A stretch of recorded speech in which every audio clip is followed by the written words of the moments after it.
आप हिंदुस्तान के किसी भी व्यक्ति को मिलिए, अमीर से अमीर व्यक्ति को मिलिए, गरीब से गरीब व्यक्ति से मिलिए, सबसे ज़्यादा पढ़े लिखे को मिलिए, सबसे अनपढ़ को मिलिए, और एक प्रश्न पूछिए, एक जवाब कॉमन आएगा।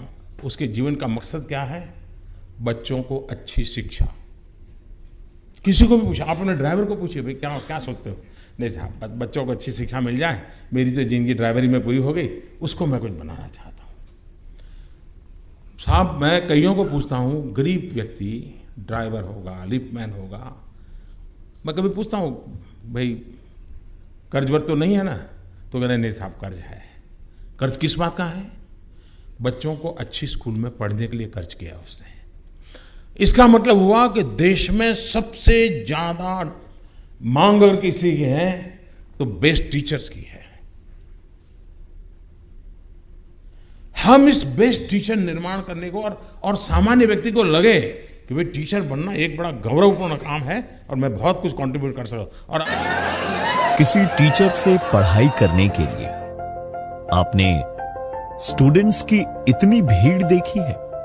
अगर टीचर के पढ़ाने का तरीका ही अनोखा हो तो ये सपना नहीं, हकीकत कहलाएगा। ये कौन है? पटना वाला यहीं पे आएगा का? यहीं पे खड़ा होकर इंतजार कर रहे हैं, जहां जाएगा तो हाथ दीजिए, इसे उड़िया देगा, उतर जाएगा, खोपड़िए पे चपा जाएंगे वहीं पे। नाम खान सर। बड़ा मुश्किल है उस शख्स को गिराना जिसे ठोकरों ने चलना सिखाया है। शौक बचपन से ही सवाल पूछने का था और आज लाखों के सवालों के जवाब देते हैं, वो भी बहुत कम फीस में, क्योंकि लक्ष्य है लोगों को काबिल बनाने का, ना कि उनको पढ़ाकर उनसे पैसे कमाने का। लड़कों के अंदर एनर्जी है, वो सीखना चाहते हैं, लेकिन उनको एक सही मार्गदर्शन की जरूरत होती है। उनको अपनी भाषा में सीखना है। मेरा मकसद यही रहा कि लड़के जब मेरे क्लास में आए तो वो ये सोच कर ना आए कि हम पढ़ने जा रहे हैं, वो ये सोच कर आए कि आज हम कुछ नया सीखने जा रहे हैं, और एक एनर्जी के साथ आए और हंस खेल के जाए वहां से। लो सोचा तू ही ना पोती थी उसको, तो ये सब नहीं करना चाहिए, नेचुरल रहना चाहिए एकदम इंसान। इतना बेहतरीन ढंग से वो पढ़े और टीचर इतना बेहतरीन ढंग से पढ़ाए कि जिस तरह मूवी देख के आते हैं याद हो जाता है, उस तरह जीवन भर याद हो जाए। रतिया में उतारने के लिए इस पेंटिंग टेंटिंग का कोई जरूरत नहीं पड़ेगा, तब वहां पे लाइट जलाना पड़ता है, भुकभुकवा लाइट। चाहते तो शिक्षा को अपनी कमाई का जरिया बनाकर करोड़ों रुपए कमा सकते थे, ऐशो आराम की जिंदगी जी सकते थे, पर इन्होंने जो रास्ता चुना वो मुश्किल जरूर है, पर वो मुश्किल रास्ते ही अक्सर इंसान को कामयाबी की ओर ले जाते हैं। जो लोग हमें करोड़ों रुपए में खरीद सकते हैं, तो फिर वो कहीं ना कहीं स्टूडेंट से ही फीस लेंगे।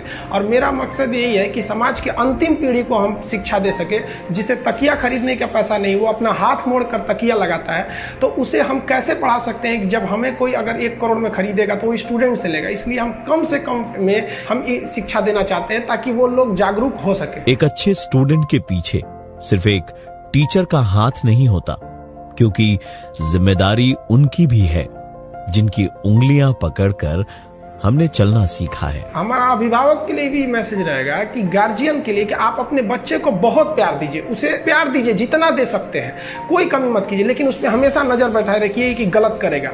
यही नजर एक दिन उसको पूरी दुनिया के आगे खड़ा करेगा।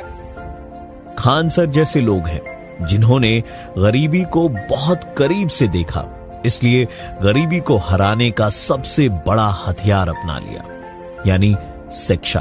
और अब उसी हथियार से वो तैयार करना चाहते हैं एक ऐसा भारत जो पढ़ने के लिए नहीं बल्कि समझने के लिए पढ़ना चाहता है, सिखाने के साथ साथ खुद सीखना भी चाहता है। ऐसे ही लोगों को मैं आरजे प्रवीण करता हूं सलाम and wishing them all a very happy